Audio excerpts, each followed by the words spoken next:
Bonjour et bienvenue sur Une finance qui dérange, le journal de l'argent propre. Aujourd'hui, on vous parle d'épargne solidaire. Associer finance et solidarité, ça peut paraître étrange, voire suspect. Et pourtant, selon Finansol, le marché de l'épargne solidaire se porte bien. C'est même l'un des investissements qui résiste le mieux à la crise. En 2008, alors que le CAC perdait 38%, les encours de l'épargne solidaire sont restés stables pour atteindre 1,6 milliard d'euros.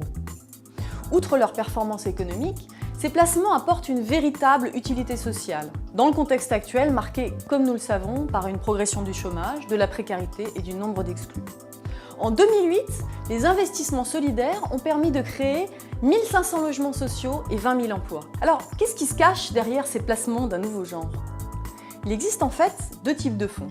D'un côté, les fonds solidaires, dont 10% du portefeuille est investi dans l'économie sociale, des entreprises d'insertion par exemple. De l'autre, on a les fonds de partage, des fonds actions traditionnels dont une partie des revenus sont reversés à des associations sous la forme de dons. Une nouvelle forme de philanthropie donc, qui associe un placement qui rapporte sur le moyen terme et un don. Mais pour autant, ces fonds sont-ils gérés différemment des fonds traditionnels ? Peut-on vraiment parler d'une finance à visage plus humain ?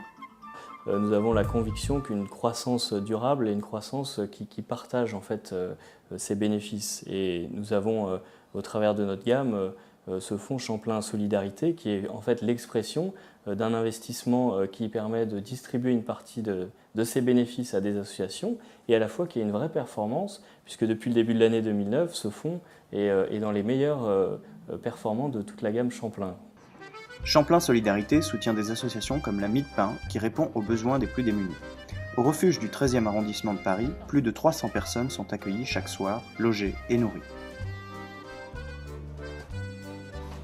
La Mie de Pain a des valeurs extrêmement fortes qui sont le respect de toute personne, quelle que soit sa condition, quel que soit son état, mais surtout l'accueil inconditionnel, anonyme et gratuit. Ici, qu'est-ce qui me donne à la Mie de Pain ? Le chaud au cœur. Je vais dire pourquoi. Parce que tous les gens vous parlent.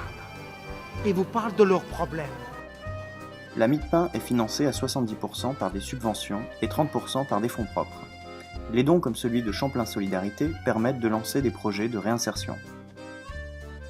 Plutôt que de dire il n'y a pas d'alcool et l'alcool est interdit, ce qui correspond à être dans le déni le plus total. Donc on va essayer d'avoir un espace dans lequel les usagers les accueillis pourront avoir un contact, discuter, etc. L'usager qui est dépendant, lui, il n'a plus besoin de se cacher, de cacher ses bouteilles partout dans le quartier. Et là, on ne se cache plus derrière notre petit doigt, c'est notre rôle.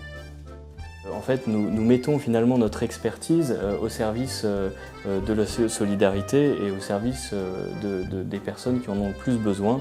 Ça, c'est quelque chose finalement pour nous qui nous permet de réconcilier notre métier professionnel et finalement un soutien de l'économie réelle et de l'économie solidaire. Ça réchauffe le cœur, une finance plus humaine.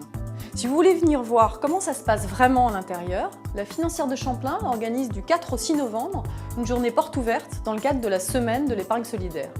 Quant à nous, suite au prochain numéro, avec un journal entièrement dédié à l'éthique et toc ou pas toc. À bientôt.